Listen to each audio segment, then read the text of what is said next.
The gleaming metallic walls of the Grand Council chamber stretched upward in a perfect dome, its polished surface reflecting the cold, sterile light from countless suspended orbs. 12 ornate seats, arranged in a perfect circle, dominated the chamber's center, each occupied by a representative of the galaxy's most ancient civilizations. In the middle stood the Earth delegation, dwarfed by the immensity of the chamber and the weight of history surrounding them. Jake Morrison straightened his diplomatic uniform, fighting to maintain a neutral expression despite the tension knotting his stomach. This was humanity's moment, their formal petition to join the Galactic Council as equals, rather than probationary members. After decades of preparation, Earth was ready to take its rightful place among the stars. To his left stood Dr. Lisa Chang, Earth's foremost xenobiologist, her dark eyes scanning the chamber with scientific curiosity. On his right, Captain Nathan Brooks maintained a rigid military posture, his hand never straying far from the ceremonial sidearm at his hip, a gesture that hadn't gone unnoticed by the council members. Floating translation barriers shimmered between each delegation, converting speech into universally understandable symbols and sounds. Despite the technology's sophistication, Jake knew that cultural nuances often got lost in translation, a dangerous proposition in high-stakes diplomacy.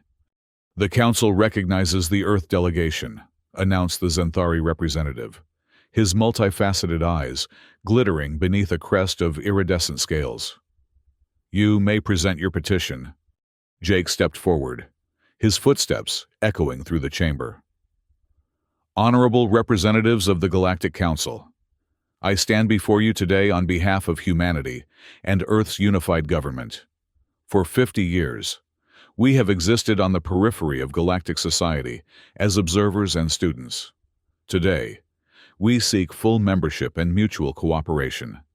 He activated a holographic display showing Earth's technological achievements, agricultural innovations, and medical breakthroughs. "We offer advancements in sustainable agriculture that could increase production on resource-depleted worlds by up to 40%. Our medical nanobots have eradicated 11 diseases previously considered incurable. Our quantum computing algorithms have improved efficiency in everything from waste management to energy conservation." Jake paused, noting the impassive expressions around him. "In exchange, we seek access to the shared knowledge of the Council, fair trade agreements, and mutual defense provisions, the same rights afforded to all full members." The chamber fell silent as the translation barriers processed his words. Jake allowed himself a moment of optimism. The proposal was reasonable, balanced, beneficial to all parties. Surely the Council would see the value in— "And what of your faster-than-light technology?" The Xanthari representative's voice cut through the silence like a blade. "The only FTL drive in the galaxy that operates without quantum entanglement nodes. The only system capable of independent navigation through deep space. The only technology that doesn't rely on our established network." Jake felt his throat tighten. "Our FTL technology remains a sovereign innovation of Earth. We're open to discussing limited scientific exchange, but—" "Limited exchange?" The Corvan delegate stood, her avian features contorting in what Jake recognized as disdain. "You come before us, barely out of your planetary cradle, and speak of limited exchange? Your species has existed for a mere blink compared to ours. The Corvan ascendancy was mapping star systems when your ancestors were discovering fire. Yet you presume to dictate terms?" Dr. Chang stepped forward. "With respect, Delegate Tizana, innovation isn't measured in years but in impact. Our agricultural techniques could revitalize the failing ecosystems on 17 of your colony worlds. According to our research—" "Your research," interrupted the ethereal representative, his wispy, almost translucent form rippling with emotion. "You study us like specimens while hiding your most valuable technologies. How are we to trust your intentions when you withhold the very thing that would prove your commitment to transparency?" Captain Brooks muttered under his breath. "Told you this would happen." Jake silenced him with a glance. The meeting was deteriorating faster than anticipated, but there was still a chance to salvage it. Perhaps we should focus on areas of mutual benefit first. Dr. Chang has prepared a detailed presentation on our agricultural initiatives. Dr. Chang stepped forward, activating her own holographic display. Earth's vertical farming technology, combined with our genetically optimized crops, has increased food production by 43%, while reducing water consumption by 60%. We've successfully implemented these techniques on Mars and Europa, environments far more hostile than anything found on your agricultural worlds. The display shifted to show thriving green fields stretching across the red Martian landscape. With minor adjustments for local biochemistry, these methods could be implemented immediately on Corvin colony worlds suffering from soil degradation, as well as on the outer territories of the hegemony, where traditional farming has failed. The hegemony representative, a towering mechanical construct of gleaming metal and pulsing lights, made a sound like grinding gears. We have observed your species for decades. You organics inevitably turn to violence when resources become scarce. Your history is written in blood. Why would we invite such volatility into our carefully balanced system? And yet, Jake countered, in just 3 centuries since our first interplanetary colonies, we've established a unified government that has maintained peace across our system. Our history may contain violence, but our present demonstrates our capacity for cooperation and growth. A Earth engineer stepped forward, displaying schematics for medical nanobots. These autonomous medical units can identify and treat cellular abnormalities before they develop into disease. They've extended the average human lifespan by 27 years and eliminated suffering from numerous degenerative conditions.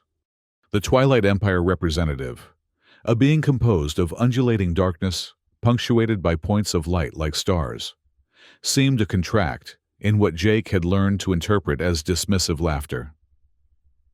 Children running before they've learned to walk. Your nanobots are crude approximations of technology we developed millennia ago. What could you possibly offer that we don't already possess in superior form?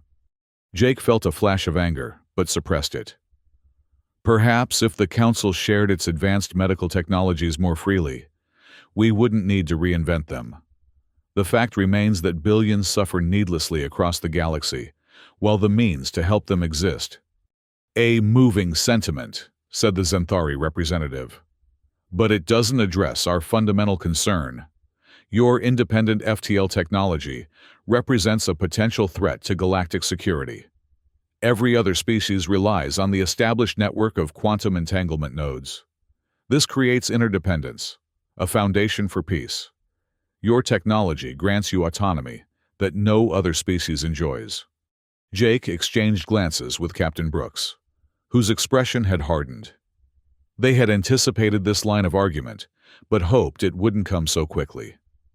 Earth's FTL drive was its greatest technological achievement, and its greatest bargaining chip in galactic politics. Our FTL technology is still evolving, Jake said carefully. Its principles are intertwined with Earth's quantum physics theories, which differ significantly from Council standard models. Immediate full disclosure could create more confusion than clarity. A convenient excuse, hissed the Corvin delegate. Perhaps the rumors are true, that you plan to expand rapidly once you've secured Council protection, using your independent navigation capability to claim unclaimed systems before others can reach them. Captain Brooks stepped forward, his patience visibly thinning. Earth has no expansionist agenda beyond our immediate solar system. Our colonies on Proxima Centauri b and Tau Ceti e are well documented and were established in unclaimed territory. We've respected all established borders. Yet your military presence grows, observed the hegemony representative. Your defense platforms, your patrol vessels, your weapon systems, all advancing at a concerning rate.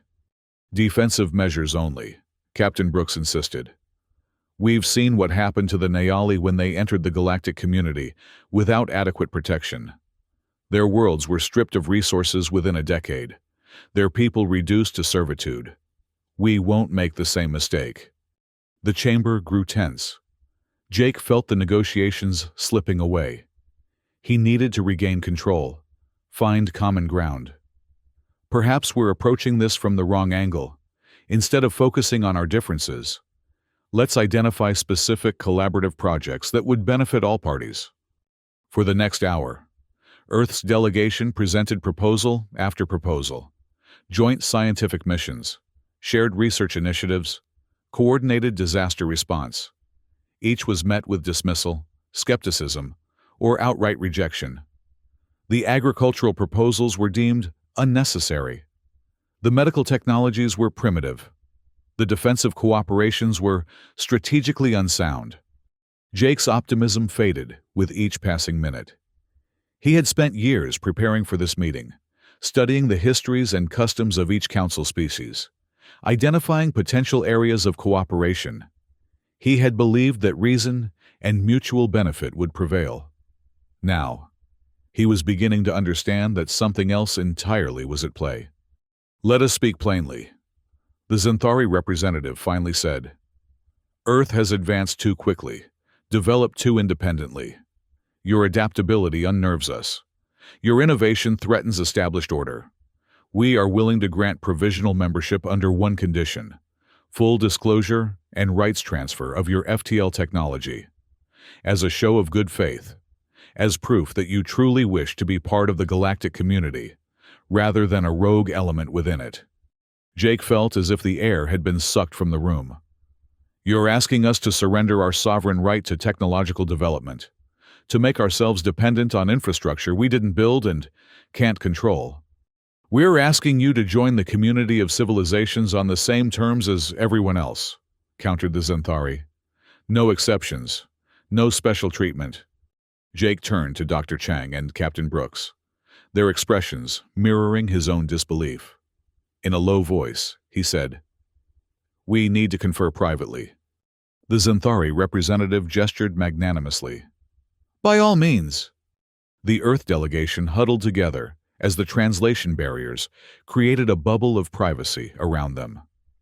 Captain Brooks spoke first, his voice tight with controlled anger. "They're trying to neutralize our only strategic advantage.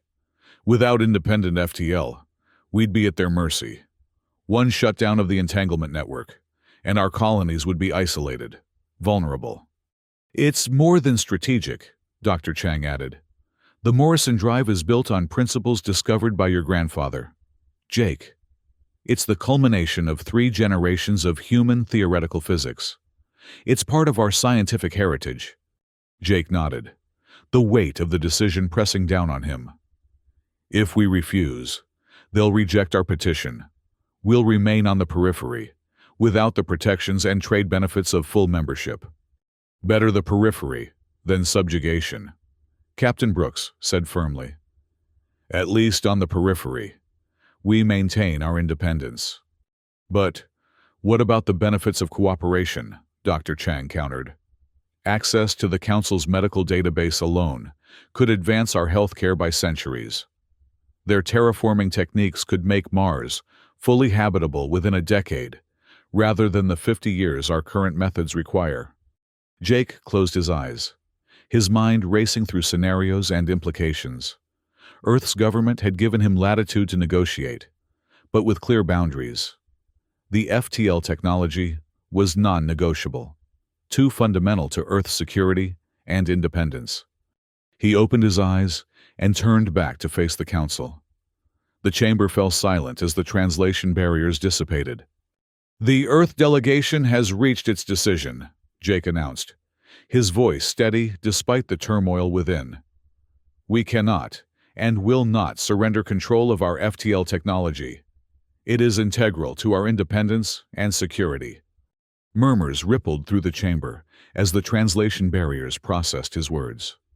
"Then we have nothing more to discuss," the Xanthari representative said coldly. "On the contrary," Jake replied, straightening to his full height. "We have a great deal more to discuss, starting with the Council's apparent fear of innovation and change. For all your talk of community and cooperation, what you truly seek is conformity and control. You overstep human, warned the Corvin delegate. No, I see clearly for the first time, Jake continued. You speak of your ancient civilizations, your millennia of advancement, yet you fear a child who thinks differently. You claim superiority while demanding we surrender the very thing that proves our worth. The chamber erupted in objections, but Jake pressed on, his voice rising above the clamor. Earth came here today offering partnership. We extended our hand in friendship and cooperation. Instead of grasping it, you demanded we cut it off. He looked around the chamber, meeting each representative's gaze. That is not a price we are willing to pay. Not for membership, not for approval, not for anything. The Xanthari representative's scales flattened against his skull, a sign of aggression. Choose your next words carefully. Human. Jake took a deep breath. What he was about to say would change the course of human history. By the authority vested in me by Earth's unified government, I hereby withdraw our petition for council membership. Furthermore, I am instructing all Earth citizens, vessels, and installations to begin immediate withdrawal from council space. Stunned silence fell over the chamber. You cannot be serious, the ethereal representative finally said, his translucent form pulsing rapidly. Completely serious, Jake confirmed. If the price of admission to this community is the surrender of our independence, then we choose to remain apart, effective immediately. Earth is recalling all diplomatic personnel, scientific missions, and trading operations from council worlds and facilities. Captain Brooks stepped forward, activating his communication device. This is Captain Brooks to all Earth forces. Authorization code Sierra Echo 9 Delta. Initiate protocol homeward. Repeat. Initiate protocol homeward. What is the meaning of this? Demanded the Xanthari representative. Protocol homeward, Captain Brooks explained calmly, is our contingency plan for full withdrawal from council space. All Earth citizens will be evacuated. All facilities will be dismantled or abandoned. All trade agreements will be terminated. We will return to our borders and remain there. You would isolate yourselves completely? The hegemony representative's lights flickered in what seemed like disbelief. Over a single technology? No, Jake said firmly. Over a principle. The principle that partnership cannot exist without respect. That cooperation cannot thrive where one party dictates terms to another. You've made your position clear. Now we've made ours. Dr. Chang activated her own communication device. This is Dr. Chang to all scientific outposts. Authorization Lambda, Chi 57. Begin secure data transfer protocols and prepare for evacuation. The council chamber descended into chaos as representatives argued among themselves and with their respective delegations. Jake stood firm in the center, the eye of the storm, his decision made. After several minutes, the Xanthari representative raised a clawed hand, restoring order. Perhaps we have been hasty in our judgment. Surely we can reach a compromise. The time for compromise was when we presented our initial proposals, Jake replied. Each was rejected. Each was dismissed. Now, we choose our own path. You would punish the entire galaxy because your pride was wounded? The Corvin delegate demanded.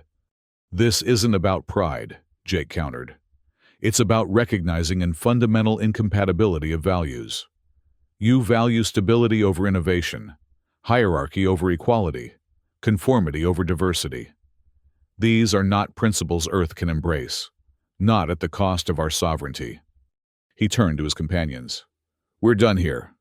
As the Earth delegation moved toward the chamber's exit, the ethereal representative called out, You'll return. When you face the void alone, when you encounter threats beyond your comprehension, you'll beg to be readmitted. Jake paused at the threshold. Perhaps. Or perhaps you'll discover that you needed us more than we needed you. With that, they left the Grand Council chamber, the massive doors sealing behind them with a resonant thud that seemed to echo through the corridors of history itself. The evacuation of Earth's presence from Council space began immediately and proceeded with military precision. Within 24 hours, all diplomatic personnel had been recalled from Council worlds. Within 72 hours, scientific missions had secured their research and equipment for transport. Within 1 week, trading operations had settled accounts and terminated contracts. Kepler Station, humanity's largest extraterrestrial diplomatic outpost, was the first major installation to be evacuated. For 15 years, it had served as a hub for interspecies cultural exchange, scientific collaboration, and trade negotiations. Now, its corridors echoed with the hurried footsteps of departing humans. Ambassador Elena Rodriguez supervised the operation from the station's command center, her expression grim as she watched the evacuation unfold on multiple screens. "Status report," she demanded of her staff. "All non-essential personnel have boarded transports," reported her chief of staff. "Essential systems are being powered down sequentially. Defense grid will remain active until final departure." "And our guests?" "Most have left. Some are still demanding explanations." Ambassador Rodriguez sighed. "I have explained the situation a dozen times. Earth has withdrawn from Council affairs. There's nothing more to discuss. The Triskelion ambassador is particularly insistent. Says it's a matter of life and death." Rodriguez hesitated. The Triskelion Collective had been among the few Council-affiliated species to consistently treat humans with respect. "I'll speak with him. 5 minutes, no more." In her office, Ambassador Krell of the Triskelion Collective waited, his three-lobed body pulsing with agitation. "Ambassador Rodriguez, you cannot do this," he said as soon as she entered. "The consequences will be catastrophic." "The decision has been made at the highest levels," she replied. "I'm simply carrying out my orders." "You don't understand. The agricultural systems on 17 Council worlds rely on your techniques and ongoing support. Billions will face food shortages within months. The Council should have considered that before demanding we surrender our technological sovereignty." "I voted against that demand," Krell protested, his central lobe darkening with emotion. "Many of us did. The Zenthari pushed it through using political leverage from ancient alliances." Rodriguez paused. "I'm sorry to hear that, but it doesn't change our position. The Council made its choice. Now we've made ours. At least leave the agricultural support systems in place. As a humanitarian gesture, all technical specifications have been transferred to your scientists. They have everything they need to maintain the systems, but not your expertise, not your ongoing innovation." Krell's lobes drooped in what Rodriguez recognized as profound sadness. "You're punishing friends alongside enemies." Rodriguez felt a pang of doubt, but pushed it aside. "I'm sorry, Ambassador. Truly. But Earth must look to its own interests now." Across the galaxy, similar scenes played out. At New Geneva, Earth's premier medical research facility in Council space, Dr. Emma Petrov supervised the shutdown of laboratories that had been developing treatments for cross-species diseases. "Secure the Lazarus Protocol research," she instructed her team. "Priority 1, Dr. Petrov," called one of her assistants. "The ethereal patients are asking about their treatment schedules." Petrov closed her eyes briefly. The ethereal suffered from a degenerative cellular condition that Earth scientists had been the first to successfully treat. "Transfer all treatment protocols to the Council medical database. Make sure they have everything they need to continue without us." "Even after what they said at the Council meeting?" "Especially after that. We won't stoop to their level." Petrov looked around the laboratory that had been her home for 7 years. "Make sure nothing remains that could be misused. Then let's go home." The most complex evacuation took place at the Earth Defense Grid, a network of monitoring stations and rapid response platforms that had protected Council trading routes from pirates and rogue elements for over a decade. Captain Amy Foster commanded the grid from Central Command on Tau Ceti E. "All personnel are aboard transports and ready for departure," reported her executive officer. "Automated defense systems are on standby. What are your orders regarding the grid itself?" Captain Foster frowned. The defense grid represented billions in resources and years of work. More importantly, it protected vulnerable shipping lanes that carried essential supplies to dozens of worlds. "Initiate partial shutdown," she decided. "Leave the automated systems operational, but locked to Earth command codes. They'll continue to protect against pirates and natural hazards, but can't be used for offensive operations." Is that within the spirit of our withdrawal? It's within the spirit of not leaving innocent people vulnerable to attacks we could prevent. Foster gazed at the tactical display showing the vast network her team had built. Sometimes, the right thing transcends politics. As news of Earth's withdrawal spread through Council space, reactions varied widely. On some worlds, there was celebration. The upstart humans had been put in their place. On others, there was concern. Earth's innovations had become integral to their economies and ways of life. On Zenthar Prime, the Zenthari High Council convened an emergency session. First Speaker Corvin, who had represented his people at the Galactic Council meeting, faced harsh questioning. "You assured us they would capitulate," accused Second Speaker Lazara. "That they would surrender their FTL technology rather than face isolation." "I miscalculated," Corvin admitted. "Their attachment to independence is stronger than their desire for connection. And now, we face the consequences." Third Speaker Mizek observed. "Already, the agricultural systems on our outer colonies show signs of strain without human maintenance.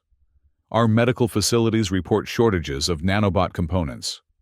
The trading indexes have dropped 17% as markets adjust to the sudden absence of human goods and services."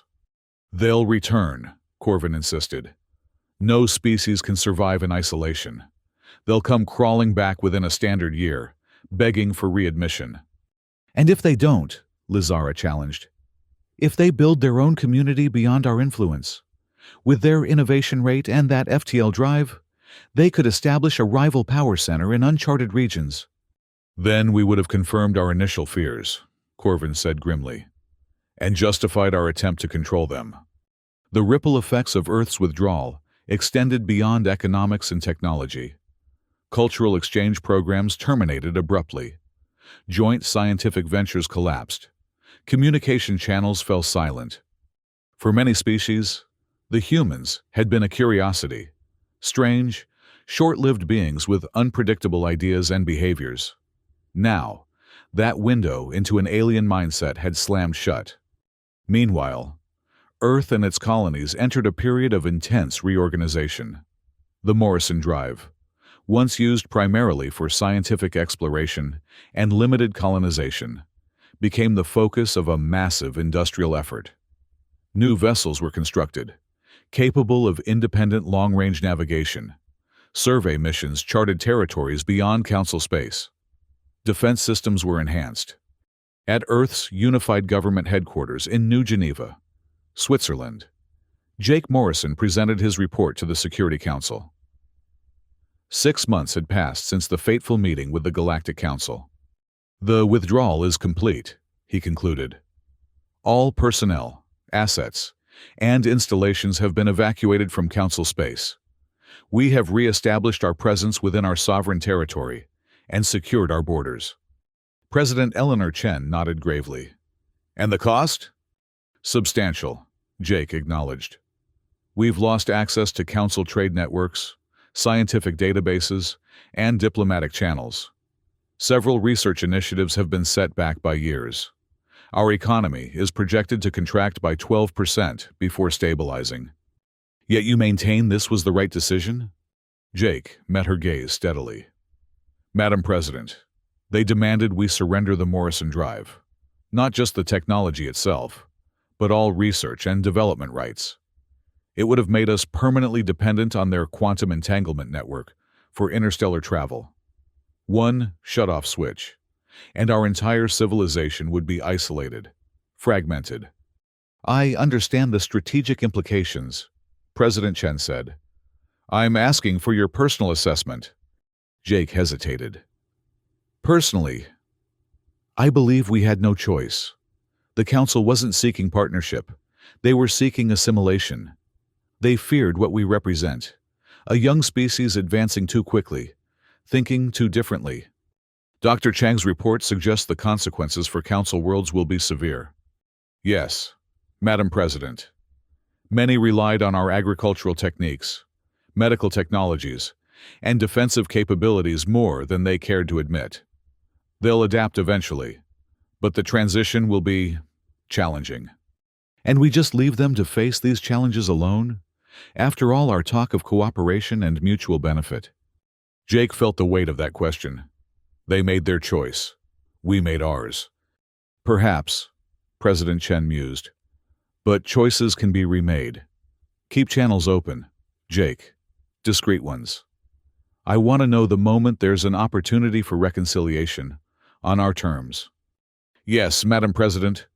As Jake left the council chamber, he found Captain Brooks waiting for him. How did it go? Brooks asked. As expected. They're concerned about the consequences, but supportive of the decision. Brooks nodded. Good. Because we might have bigger problems. Jake felt a chill. What kind of problems? The long-range sensors at Proxima Centauri picked up something unusual. Deep space anomalies beyond the Council's mapped territories. Dr. Chang is analyzing the data now. In her laboratory at Earth's Advanced Research Facility, Dr. Lisa Chang studied the sensor readings with growing concern. The patterns were unlike anything in Earth's databases or in the Council records they'd brought back with them. Energy signatures don't match any known species, she murmured, more to herself than to her assistant. Radiation profile suggests technology operating on principles we haven't encountered before. Could it be a natural phenomenon? Her assistant suggested hopefully.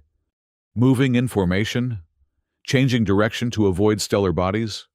No. This is artificial. And deliberate. She enlarged one section of the display. They're following a search pattern, looking for something, or someone. When Jake and Captain Brooks arrived, Dr. Chang briefed them immediately. I believe we're detecting a previously unknown species, she explained.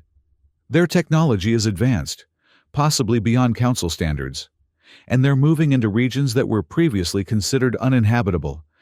Hostile? Captain Brooks asked immediately. Unknown, but they're methodical.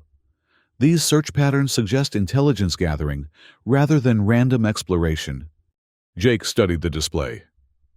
Have you compared these signatures with anything in the Council databases we brought back? That's the concerning part, Dr. Chang said, bringing up another screen. There's one obscure reference in an ancient Zenthari astronomical survey, a notation about void entities encountered in deep space. The description matches our readings, but the survey team was destroyed before they could report details. And the Council never investigated further? Jake asked incredulously. According to these records, they sent 3 expeditions. None returned. After that, they simply declared the region off-limits and erased it from standard navigation charts. Captain Brooks snorted. Typical. When faced with something they don't understand, they retreat and pretend it doesn't exist. Or they recognized a superior threat and chose not to provoke it, Dr. Chang countered. Either way, these entities, whatever they are, appear to be expanding their search area. At their current rate, they'll reach Proxima Centauri within 6 months. Jake felt the weight of command settling on his shoulders. Recommendations? We need more information, Dr. Chang said immediately. Send unmanned probes. Keep our presence minimal, but gather every scrap of data we can. And prepare our defenses, Captain Brooks added grimly. If these things destroyed Council expeditions, we need to be ready for conflict. Jake nodded. Implement both recommendations, and prepare a secure communication to President Chen.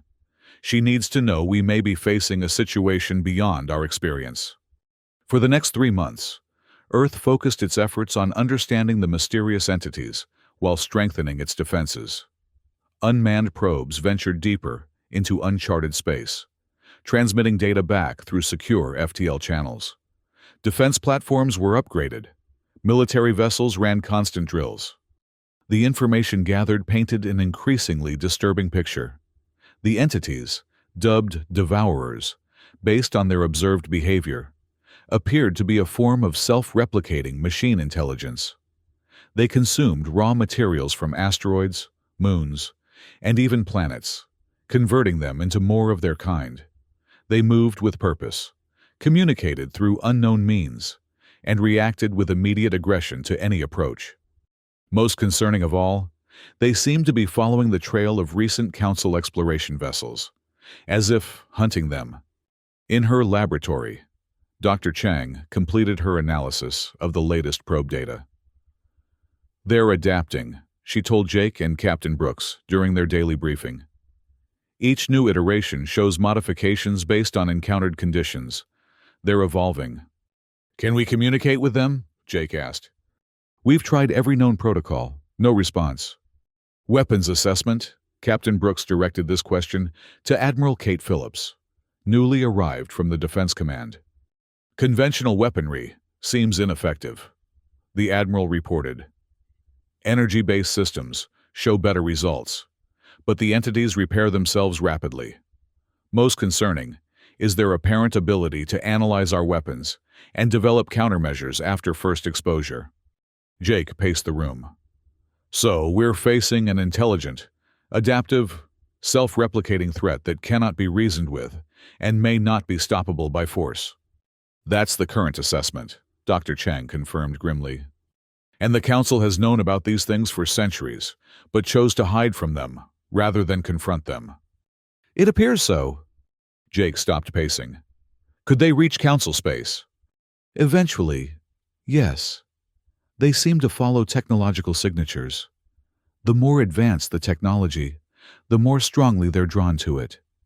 The Council's quantum entanglement network creates a very distinctive energy pattern. So it's only a matter of time before they find their way to the heart of Council territory." "Yes, and without warning, the Council worlds would be completely unprepared." Jake closed his eyes, thinking through the implications.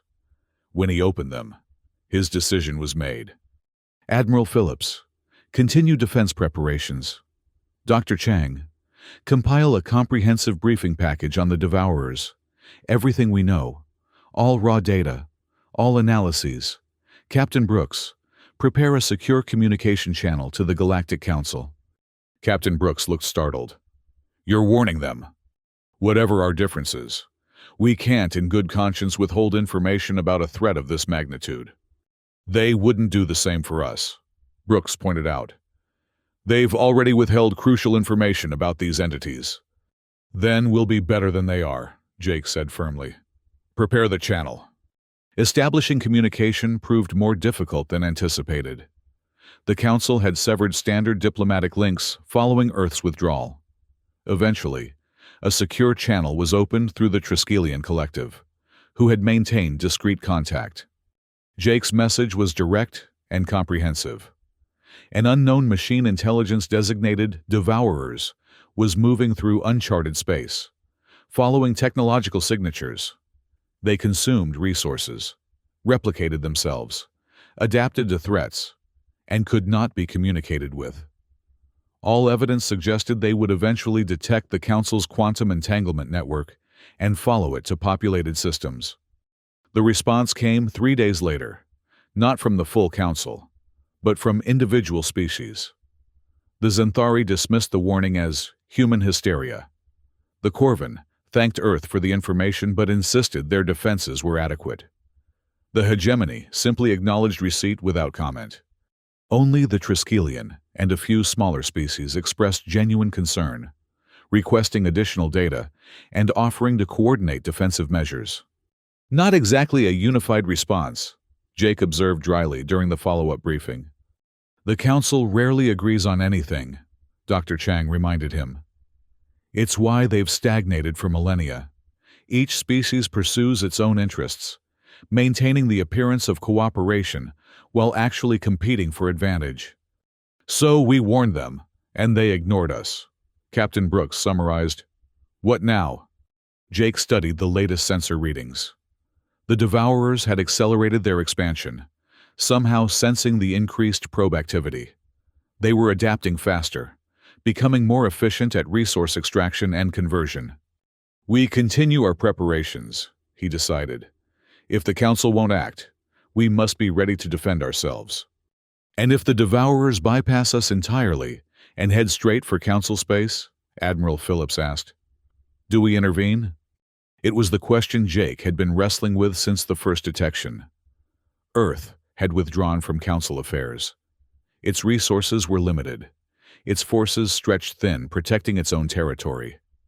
Yet the thought of billions dying because of pride and politics made his stomach turn. We'll cross that bridge if we come to it, he said finally. For now, focus on defending our worlds. The crisis point arrived sooner than anyone expected. A long-range probe detected a significant change in the Devourer's pattern. A large contingent had broken off from the main group and accelerated dramatically, heading directly toward Council space. Analysis suggested they had detected the quantum entanglement network and identified it as a priority target. Time to intercept with Council border defenses? Jake asked tensely. 14 days, Admiral Phillips reported. But those defenses aren't designed for this kind of threat. The Council relies on deterrence through overwhelming conventional force. If these entities adapt as quickly as we've observed, such defenses will be ineffective. Can we intercept them before they reach Council space? Admiral Phillips studied the tactical display. Possibly. We'd need to deploy our entire rapid response fleet. Even then, we might only slow them down, not stop them completely. Jake turned to Dr. Chang. Have your teams made any progress on countermeasures? Some, she replied cautiously. We've developed a targeted electromagnetic pulse that temporarily disrupts their coordination, and we've identified vulnerabilities in their resource processing systems. But these are stopgap measures, not solutions. Jake nodded, his mind racing through scenarios. What about the Morrison drive? The Devourers are drawn to technological signatures. Could we use that to our advantage? Dr. Chang's eyes widened. Create a more attractive target? Draw them away from populated systems? Exactly. We modify a vessel, maximize its FTL signature, and lead them on a chase away from Council space. A suicide mission, Captain Brooks said flatly. Not necessarily. We'd need volunteer crews for the initial phase, but once the pursuit pattern is established, we could switch to automated systems. Admiral Phillips looked skeptical. It's theoretically sound, but practically challenging.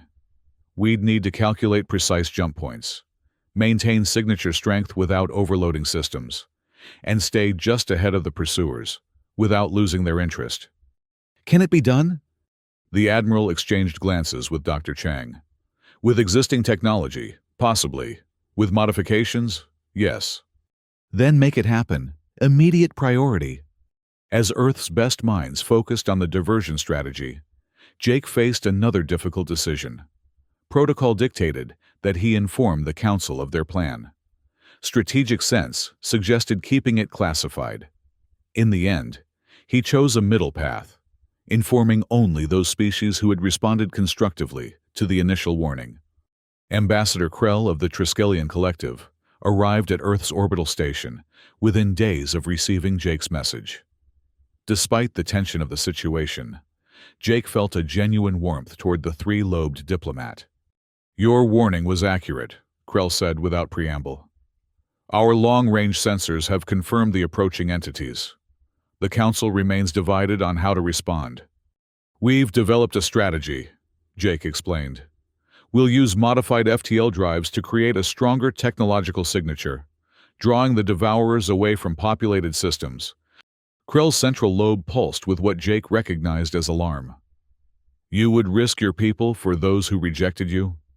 We would risk our technology for innocent lives, Jake corrected. Most of the operation will be automated once the pursuit pattern is established. The Council should know of this. Some already do. Those who took our warning seriously. The others, Jake shrugged. They made their position clear 6 months ago. Krell's lobes undulated in a complex pattern. You are not what the Zenthari claimed. They said humans were selfish, concerned only with their own advancement. We're concerned with survival, ours and others. Sometimes that requires advancement. Sometimes it requires sacrifice.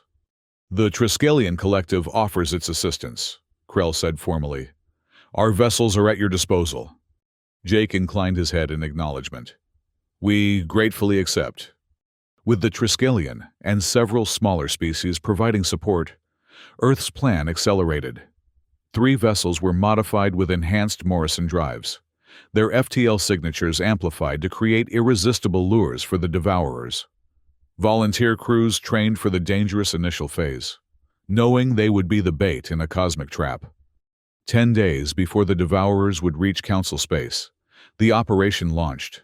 The modified vessels jumped to calculated interception points, their drives creating technological beacons that blazed across the quantum spectrum.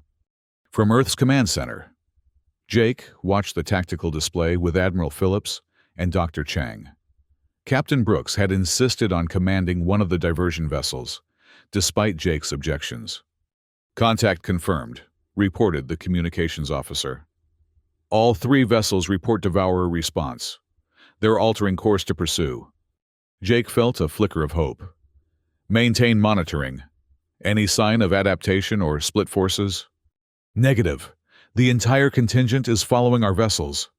For 3 tense days. The operation proceeded according to plan. The modified vessels stayed just ahead of the Devourers, leading them away from populated space in a series of calculated jumps. Each jump took them farther from Council territory and deeper into uncharted regions. Then, without warning, everything changed. Multiple emergencies detected in Council space, the sensor officer announced, her voice tight with tension. Devourer signatures. At least 30 distinct entities. Jake felt his blood run cold. How? The main force is still following our vessels. Dr. Chang studied the readings, her expression grim. They split their forces earlier than we detected, sent a smaller group directly toward the quantum entanglement network, while the main force followed our diversion. They're more intelligent than we anticipated, Admiral Phillips observed, capable of complex tactics. Jake stared at the display, watching as the Devourer entities spread through Council space. Distress signals began flooding in from border worlds. The Council's defense forces, unprepared for the threat, offered minimal resistance. Options? Jake asked quietly. Admiral Phillips straightened.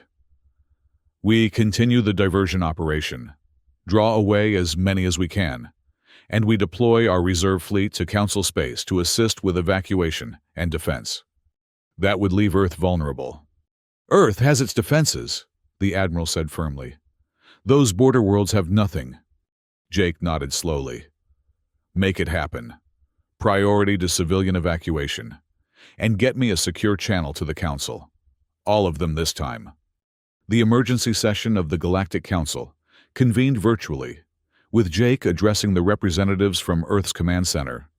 Gone was the diplomatic formality of their previous encounter, replaced by the stark urgency of survival. The entities we warned you about have entered Council space, Jake began without preamble. They are targeting your quantum entanglement nodes and consuming resources at an exponential rate. We are deploying vessels to assist with evacuation and defense, but our resources are limited. You claim to help after abandoning the Council, the Zenthari representative demanded, though his usual arrogance was tempered by visible fear.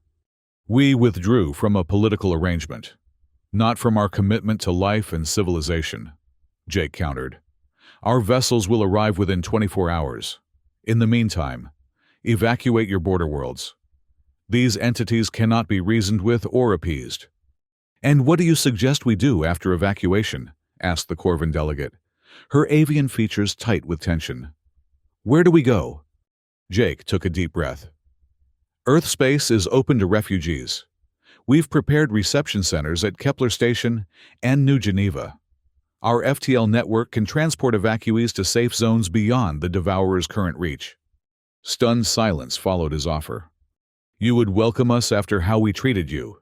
the ethereal representative asked, his translucent form rippling with emotion.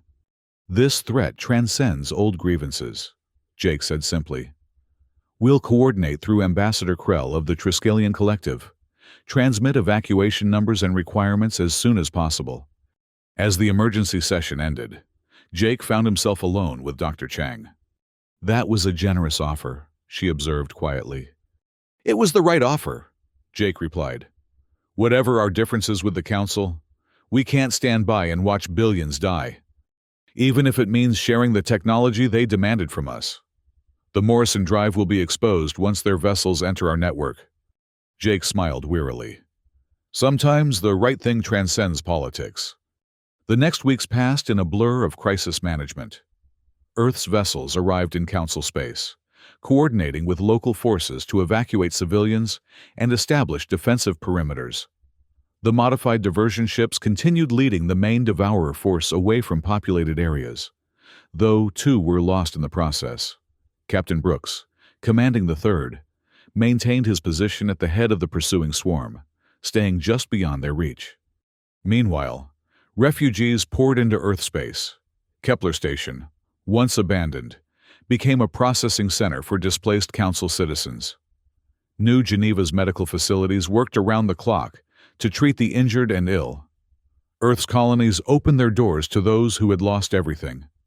In the Council chamber, now relocated to Earth's orbital station, Jake addressed the representatives again. The mood was somber, chastened by shared catastrophe. "The evacuation of primary targets is 80% complete," he reported. "Our combined forces have established containment zones around critical systems. The diversion operation continues to draw a significant portion of Devourer forces away from populated space. At great cost," acknowledged the Xanthari representative, his once proud bearing now subdued.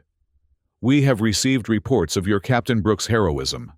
His vessel stands alone against overwhelming odds." Jake nodded, a lump in his throat. Brooks had refused extraction, insisting that maintaining the diversion was worth any personal risk. "What of long-term solutions?" asked the Corvin delegate. "We cannot evacuate indefinitely. We cannot contain these entities forever. Dr. Chang has been working with scientists from all Council species," Jake replied. "Perhaps she should present their findings directly." Dr. Chang stepped forward, activating a holographic display. "The Devourers are advanced, but not invincible. By combining Earth's electromagnetic disruption techniques with ethereal quantum manipulation and hegemony cyber warfare protocols, we've developed a cascading system failure program. If delivered directly to their central processing nodes, it could disable entire Devourer clusters permanently. Delivery is the challenge," added Admiral Phillips. "It would require multiple coordinated strikes at the heart of Devourer concentrations. Conventional vessels would be detected and destroyed before reaching their targets. So we use unconventional vessels," Jake said, activating another display. "Modified FTL drives with minimal signatures. Small, fast, nearly invisible to Devourer detection systems. Based on your Morrison Drive technology," the Xanthari representative observed. "The very technology we demanded you surrender." "Yes," Jake confirmed without elaboration. The Xanthari's scales shifted in a pattern Jake had never seen before. It took him a moment to recognize it as the physical expression of profound regret. "We were wrong," the Xanthari said simply. "We feared your independence because it challenged our control. We demanded your technology because we could not match your innovation. And in our arrogance, we ignored your warning until it was almost too late." Murmurs of agreement rippled through the chamber. "The past cannot be changed," Jake said, "but the future remains unwritten. Will you join us in this operation? Will you fight alongside Earth to save what remains of our civilizations? One by one, the representatives signaled their agreement. The Xanthari, the Corvin, the Ethereal, the Hegemony, even the Twilight Empire, whose representative had been the most dismissive during their first encounter. Then let's begin, Jake said, a fierce determination filling him. Together. The combined operation against the Devourers launched 3 weeks later. Vessels from every Council species, retrofitted with modified Morrison drives, converged on the main Devourer concentrations. Earth provided the technology and tactical guidance. The Council species contributed their unique capabilities and knowledge of space beyond Earth's experience. From the command center, Jake coordinated the complex operation with Admiral Phillips. Dr. Chang monitored the effectiveness of the cascading failure program, making real-time adjustments as the Devourers attempted to adapt. First wave approaching primary target, reported the tactical officer. Minimal detection so far. Jake watched the display intently. Maintain course. Second wave. Prepare for jump on my mark. The operation unfolded with precision, born of desperate necessity. The first wave of vessels penetrated the outer layers of Devourer defenses, drawing attention and resources.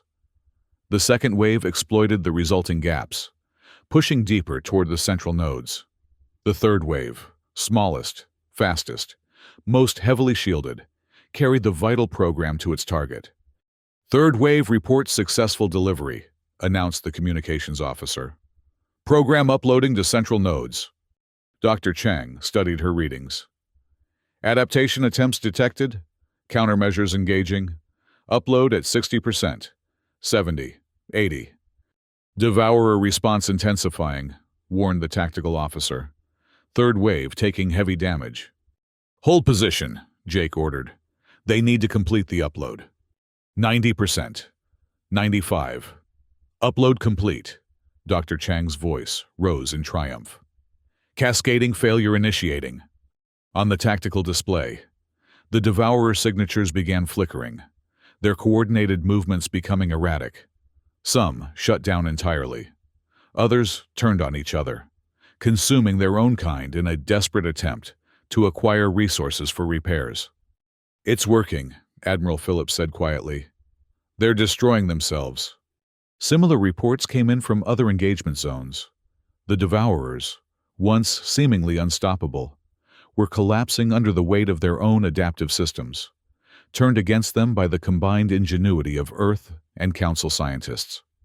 Recall all vessels, Jake ordered. Mission accomplished. As the operation concluded, reports arrived from the diversion mission. Captain Brooks's vessel, damaged but intact, was returning to Earth space. The pursuing Devourers, cut off from their central coordination, had dispersed into disorganized clusters that posed no immediate threat. In the aftermath, as Earth and Council species began the long process of rebuilding, Jake found himself once again in the Council chamber. This time, however, the atmosphere was markedly different. The hierarchical arrangement had been abandoned in favor of equal positions around a circular table. Earth's representatives sat alongside those of the ancient civilizations, no longer petitioners but partners. We gather today to formalize a new relationship, began the Xanthari representative. Not as counsel and supplicant, but as equals in the face of a universe more dangerous and unpredictable than we had allowed ourselves to believe. Jake nodded in acknowledgement. Earth withdrew from the Council because we could not accept the terms offered. We return now, not to the old Council, but to a new alliance, one built on mutual respect and genuine cooperation. The Morrison Drive will be shared, he continued, not as a surrender of sovereignty, but as a technology too valuable to withhold in dangerous times. In exchange, we ask for equal access to the knowledge and resources of all member species. Agreed, said the Corvin delegate. And we propose something more, a new approach to governance, one that values innovation alongside tradition, adaptability alongside stability. The Devourer crisis taught us a painful lesson. added the ethereal representative. Isolation breeds vulnerability. Diversity breeds strength. One by one, the representatives voiced their agreement to the new arrangement. The Treaty of Earth, as it came to be known, established a framework for cooperation without domination, for unity without uniformity. As the formal session concluded, Jake found himself approached by the Xanthari representative. "You were right, human," the ancient being said quietly. "We needed you more than you needed us. Our civilizations had grown complacent, resistant to change, fearful of the unfamiliar. It took the shock of your withdrawal and the devastation of the Devourers to awaken us." Jake smiled slightly. "Perhaps we needed you as well. Our isolation, while preserving our independence, limited our perspective. There is wisdom in your ancient knowledge, even as there is value in our innovation." "A balance, then," the Xanthari suggested. "Tradition and progress, stability and change." "A balance," Jake agreed, extending his hand in the human gesture of agreement. After a moment's hesitation, the Xanthari extended his clawed appendage, completing the gesture. Outside the chamber windows, Earth turned serenely below, its continents and oceans now home to refugees from a dozen worlds. In orbit, vessels of every council species moved alongside human ships, their different designs reflecting the diversity of minds that had created them. And beyond, the stars beckoned, not as territory to be claimed or controlled, but as a frontier to be explored together. The talks had collapsed, but from that collapse had emerged something stronger, more resilient, more vibrant than what had come before. Humanity had left, and the galaxy had feared. Now humanity had returned, not as supplicants but as equals, and the galaxy looked toward the future with renewed hope. As Jake gazed out at that future, he felt a profound sense of possibility. The path ahead would not be easy. Old habits and prejudices would not disappear overnight. New threats would emerge from the darkness between stars. But facing those challenges together offered better odds than facing them alone. "So," Captain Brooks said, joining him at the window, his uniform still bearing the scars of his long diversion mission. "Was it worth it? The withdrawal? The isolation? All of it?" Jake considered the question carefully. "I think so. Sometimes you have to leave to be valued. Sometimes you have to stand apart to be seen clearly. And sometimes," Brooks added with a wry smile, "you have to face extinction together to recognize your common humanity, or whatever the equivalent is for beings with 3 lobes or bodies made of living metal." Jake laughed. "Exactly. Our differences remain, but now they're seen as assets rather than liabilities." Dr. Chang approached, carrying a data tablet. "The combined research team has made another breakthrough. By integrating ethereal quantum theory with our Morrison principles, we've developed a hybrid drive that's 30% more efficient and significantly harder for devourers to detect." "See," Jake said to Brooks, "assets, not liabilities." As they discussed the new development, Ambassador Krell joined them, his 3 lobes pulsing with what Jake had learned to read as contentment. "A historic day," the Triskelion observed. "My ancestors would never have imagined such an equal partnership among species." "Nor mine," Jake agreed. "But then, the future is rarely what we imagine it will be." "Indeed," Krell's central lobe darkened briefly, a sign of serious thought. "The question now becomes, what will we make of this future we've been granted?" Jake looked out at the stars again, those ancient lights that had witnessed the rise and fall of countless civilizations. "Something better, I hope. Something worthy of the cost paid to reach this point."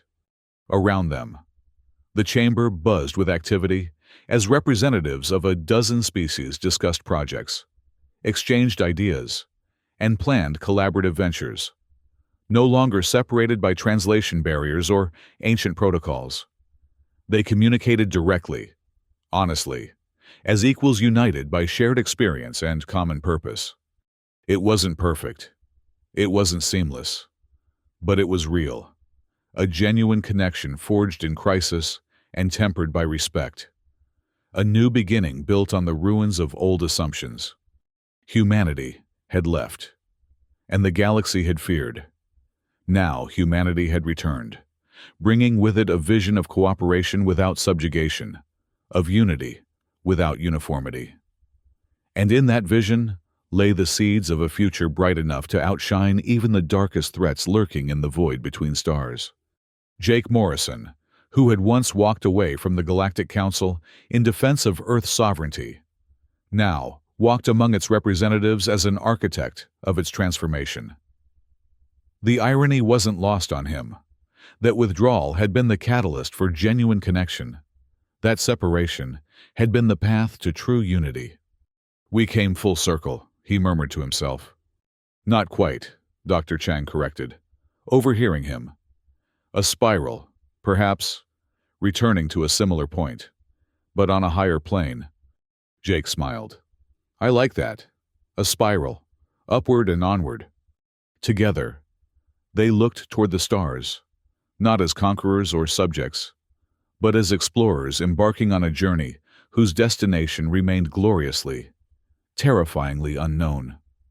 The talks had collapsed. The real conversation had just begun.